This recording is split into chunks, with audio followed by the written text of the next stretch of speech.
Hi everyone. Happy Monday. Um, I hope that you all had a good weekend. I'm going to talk a little bit about what you can practice this week on your phone. All right. So I'm going to start by talking about what you can do in the book. This week, I want to look at page 105. So it's talking about reported speech. So that's also sometimes called indirect speech. So if you notice down here, it says direct speech and reported speech. This could say direct speech and indirect speech. So they're talking about two different types of sentences here. We have regular statements, and then we have imperatives. So if we look first at direct speech, the first example they give is she said, quote, "The sink is clogged up."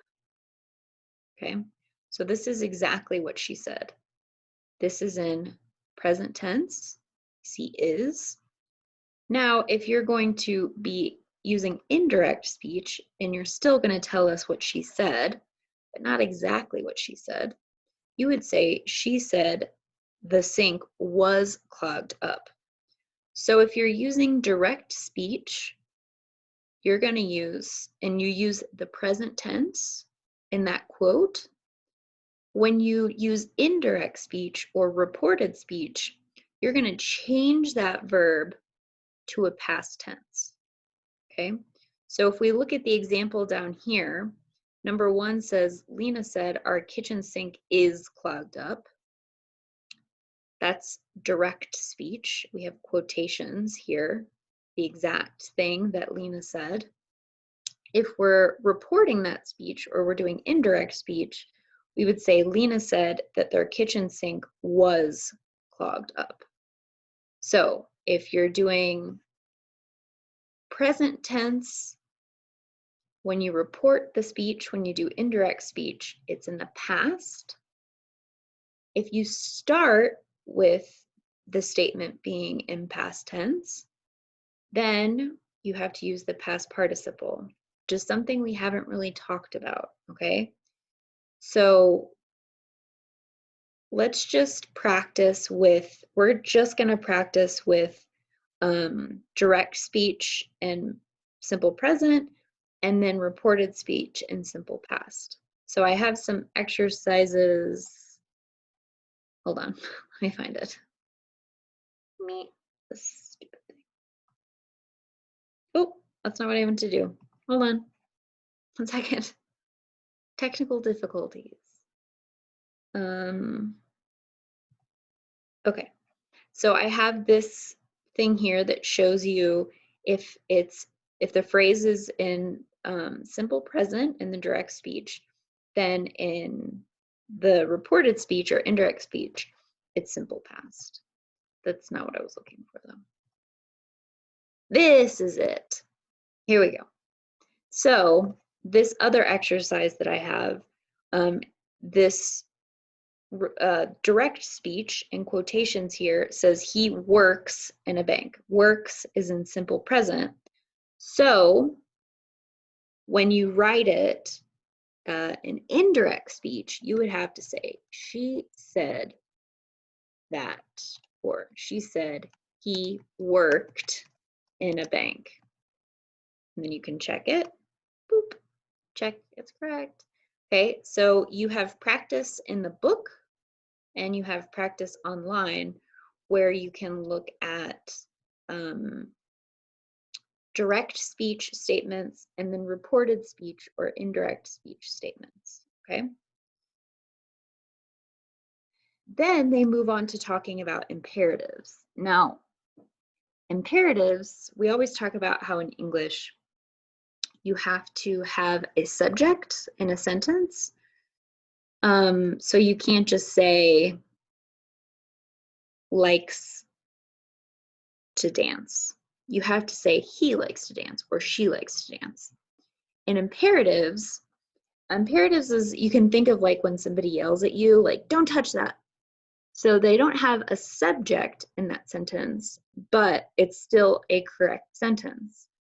So if we're looking at direct speech imperatives, this first example, he told her, turn off the water.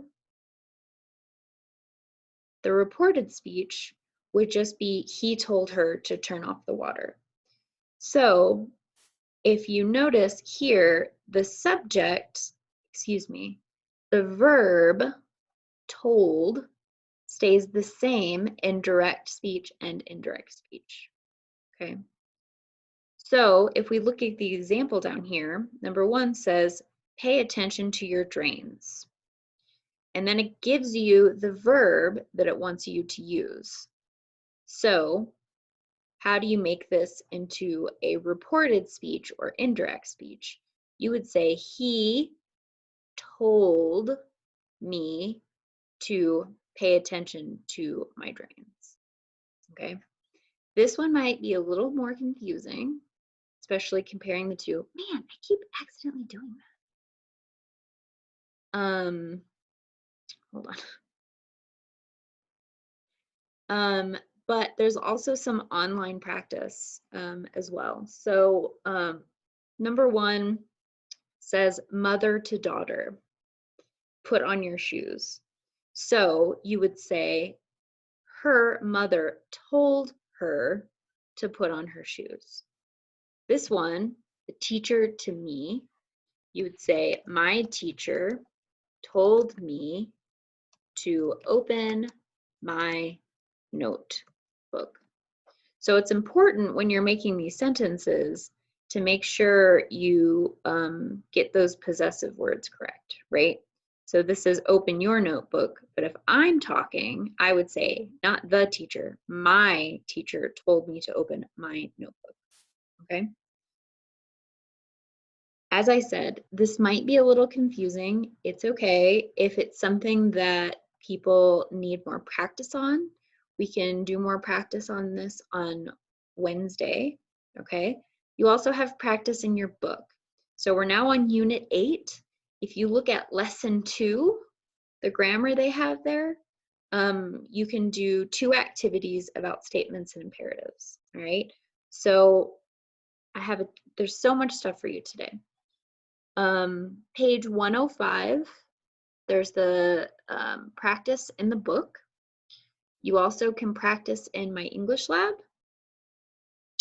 I then have a reported speech exercise you could do for statements and a reported speech exercise you can do for imperatives, okay? I also would really love for you to join my No Red Ink class. I sent you the link on how to, or the code to join the class. A couple of you already have, thank you.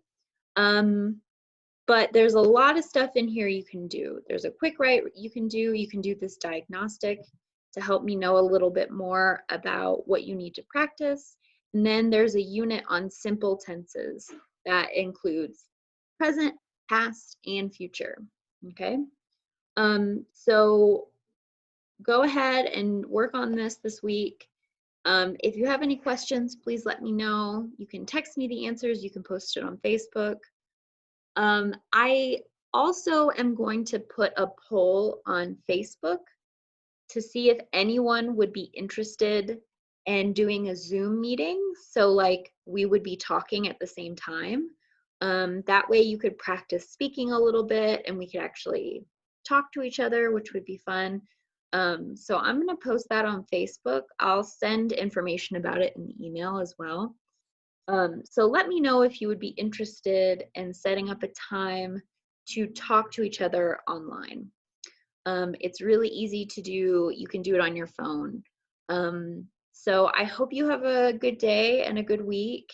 And this is a lot of work to do. So please let me know if you have any questions. And I will talk to you all more on Wednesday. Bye.